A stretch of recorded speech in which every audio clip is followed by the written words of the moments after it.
तो मैं बिल्कुल सदन में अगर मैं आई हूँ और खिलाड़ियों के लिए मैं आई हूँ, किसी और थर्ड चीज़ के लिए मैं आई नहीं हूँ। अगर खिलाड़ियों के साथ में गलत हो रहा है तो मैं बाहर भी बोलती हूँ, अंदर भी बोलूँगी और हर जगह पे जहाँ पे भी गलत हो रहा है वो बोलेंगे। बात कर रहे थे इसी पे, तो उनका कहना था कि ये कोई सदन से जुड़ा हुआ मसला नहीं था जो सदन के देखिए नहीं, अगर पूरे प्रदेश में अगर जब प्रदेश का कोई बच्चा मेडल लेके आता है तो वो स्पेशल उस प्रदेश का मुद्दा हो जाता है। जब हरियाणा के बच्चे अगर उसमें स्ट्रगल कर रहे हैं तो डेफिनेटली वो प्रदेश का मुद्दा है और उसको हम टेकअप करेंगे। मतलब इसको हम ऐसे लाइटली नहीं बोल सकते कि ये हमारा मुद्दा नहीं है, हमारा काम ही नहीं है। हम इस प्रदेश के वासी हैं, हम इस देश के वासी हैं और प्रदेश और देश दोनों हमारी जिम्मेदारी है। और मैं आज इस सदन में हूँ तो मेरे को मौका मिला है तो मैं डेफिनेटली मतलब इस चीज़ के खिलाफ मैं खड़ी होंगी। आपको मिला नहीं है तो क्या उम्मीद है इस पर जवाब? क्योंकि बहुत सारे वादे दिखाए जा रहे थे कि वादे पूरे करते हैं मुख्यमंत्री जी, तो मैंने ये वादा याद दिलाया कि आपने किया था, वो आप पूरे सदन के सामने जवाब दीजिए क्या चल रहा है उसके वादे। आपने संघर्ष किया 2 साल और अब कुश्ती फेडरेशन का भी आपने बात करी, लेकिन आपकी बात को काट दिया गया। स्पोर्ट्स ऐसा एक सब्जेक्ट है तो हमें काफ़ी टाइम चाहिए, काफ़ी लंबा एक इसमें तो मतलब बहस होती है ना, जो वो वाला हमें टॉपिक चाहिए।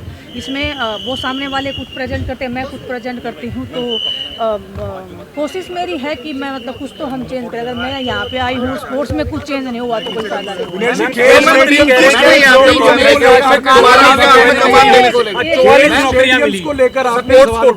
उन्होंने 213 या 214 200 से ऊपर की नौकरियां उन्होंने खिलाड़ियों को दी है। देखिए मैं इसी बात मैं बताऊँ, बहुत सारे पॉइंट्स ऐसे हैं जो आप 5 मिनट में 8 मिनट में नहीं बोल पाते हो। ओलंपिक के जो गोल्ड मेडलिस्ट हैं उनको भी आप डिप्टी डायरेक्टर बोल रहे हो कि डिप्टी डायरेक्टर का पोस्ट देंगे, जो नेशनल में मेडलिस्ट है उसको भी डिप्टी डायरेक्टर दे रहे हो। तो जो रिस्पेक्ट जो खिलाड़ी डिजर्व करता है, ओलंपिक्स में 20-25 साल, मेरे को 25 साल हो गए, मेरा आज तक वो मेडल हाथ में नहीं आया है, तो वो मेडल की जो कीमत है वो सरकार को पता भी होनी चाहिए और उस खिलाड़ी को वो सम्मान भी मिलना चाहिए, ताकि पूरी ज़िंदगी के लिए उसको ये रहे कि हाँ मैंने इस प्रदेश के लिए, इस देश के लिए कुछ किया है और मैं आज जिस पद पे हूँ अपनी मेहनत के ऊपर हूँ, वो किसी के रहमो क्रम पे नहीं हूँ। तो इतना सम्मान तो खिलाड़ियों को मिलना चाहिए। तो 44 जो पोस्टें उस टाइम मिली थी वो बड़ी पोस्टें थी, आप क्या कहना चाहेंगे कांग्रेस राज? पहले डेफिनेटली वो बड़ी मिलती थी, डीएसपी लगाते थे सीधा बड़ी पोस्ट पे। और अभी साक्षी मलिक का मैंने जिक्र किया था, साक्षी मलिक ने इतना रिक्वेस्ट किया कि उनको यूनिवर्सिटी, आप अगर यूएसए का देखोगे, चाइना का देखोगे, जो बड़े बड़े खिलाड़ी हैं वो यूनिवर्सिटी में बड़ी पोस्ट पे जाते हैं ताकि वो खेल को, स्पोर्ट्स को मैनेज करें। और वो जो हमारे खिलाड़ी नहीं हैं, आप एक डिप्टी डायरेक्टर से आप क्या उम्मीद कर सकते हो और क्या उसको आप सम्मान दे रहे हो? नहीं करना चाहिए यूनिवर्सिटी में भी तो करना चाहिए ना, उसमें भी खिलाड़ियों को आप जिम्मेदारियां दो, खिलाड़ियों को भी सीखने को मिलेगा। तो एक जरूरी नहीं है कि एक स्पोर्ट्स की फील्ड में खिलाड़ी एक ऐसा एक मैं मानती हूँ कि इतना दिमाग, इतना माइंड उसके अंदर होता है, इतना क्रिएटिव होता है और वो हर चीज़ से, ज़िंदगी में हर चीज़ से वो गुजर चुका होता है, तो वो अलग अलग फील्ड में भी वो अपना कंट्रीब्यूशन दे सकता है। ज़रूरत है आपको उसके पे विश्वास करने की। जब कैश अवार्ड की बात आई तो उन्होंने कहा कि कांग्रेस टाइम में 38 करोड़ रुपए कैश दिया गया था, जबकि हमारी सरकार ने 592 करोड़ दिया। देखिए वो आंकड़े मैं वही तो बता रही हूँ ना, खेल मंत्री जी के बाद बोलने के बाद मेरे को मौका मिलता तो मैं डेफिनेटली वो आंकड़े बताती।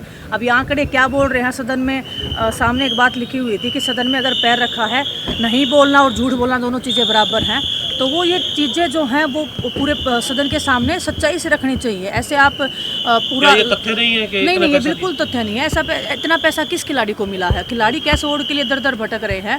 अंडर 17, अंडर 14 के जो बच्चे हैं मेरी विधानसभा में, और एक रेसलिंग की लड़की है प्रिया मलिक, उसका पैसा भी तगनेट का, क्योंकि उसके सामने लिखा दिया कि अंडर 17 की लड़की है, उसके लाखों में पैसे अटके हुए हैं। ऐसे बहुत सारे खिलाड़ी हैं, मतलब एक एक खिलाड़ी का उदाहरण यहाँ पे नहीं दे सकती, लेकिन लाखों खिलाड़ी हैं और क्योंकि मैं खिलाड़ी हूँ तो मैं उसको अच्छे से बता सकती हूँ। हरियाणा की खेल नीति पूरे देश के अंदर सबसे बेटर है। देखिए डेफिनेटली वो इस जो टाइम पीरियड में 20 साल में सबसे पहले ओम प्रकाश चौटाला जी ने उस खेल नीति को बनाने का काम किया था, शुक्रगुजार है, आज हमारे बीच में नहीं है वो। उसके बाद में हुड्डा साहब ने उस नीति को आगे बढ़ाया है। उसके बाद में अभी इनका जो बीजेपी पार्टी का जो काम था उसको बढ़ना चाहिए था। 12 में भी ओलंपिक में 5-6 मेडल आ रहे थे, आज भी 5-6 मेडल आ रहे हैं, 24 में भी इतने ही मेडल आए हैं। तो अगर हमने इतना कंट्रीब्यूट किया है तो ये मेडल क्यों नहीं बढ़ रहे हैं? तो अगर आपने इतना इन्वेस्ट किया है तो ये आपकी भी तो जिम्मेदारी है। मैं मान गया आपकी बातें, सब सच बात है, ठीक है, मैं उसको दूसरी चीज़ को मैं साइड में रखती हूँ, वो सब सच है। तो हमारे जो रिजल्ट्स हैं वो क्यों नहीं बढ़ रहे हैं, इसके ऊपर भी तो सरकार की जिम्मेदारी है। खेलों के अंदर जो फेडरेशन में बिल्कुल राजनीति एक कारण है। अभी आप देख लो बॉक्सिंग फेडरेशन में क्या चल रहा है। बड़े बड़े नेता हैं वो उसको कब्जे में लेके अपना पर मैम अंदर मंत्री सीधा करने का मंत्री महिपाल ढांडा ने आपको ये भी कहा कि एक वाक्य हुआ है तो जरूरी नहीं सारे वाक्य ऐसे हो और पार्टी को उससे अलग। देखिए, मैं आपको आपके सामने एक बिल्कुल क्लियर बात बोल रही हूँ। जितने भी चाहे मुख्यमंत्री जी हैं, मंत्री जी हैं, हमारी पार्टी से विपक्ष पे है, एज ए खिलाड़ी होने के नाते मेरे को सच में बहुत सम्मान मिल रहा है। इसमें मैं झुठला नहीं सकती इस चीज़ को, और मैं थैंकफुल भी हूँ, और मुझे समझ में भी आ रहा है मिल भी लोगों से, तो वो बहुत सम्मान कर रहे हैं। और मैं भी बिल्कुल सम्मानता के साथ में, बिल्कुल इज्जत और उस अपनी मर्यादा में रह के अपने बात को और खिलाड़ियों की बात को रखने का कार्य कर रही हूँ, और मैं आगे भी उसको मतलब जारी रखूँ। धन्यवाद आपको। हे डैड, चंगी तरह खेडी चैंप। Any doubt?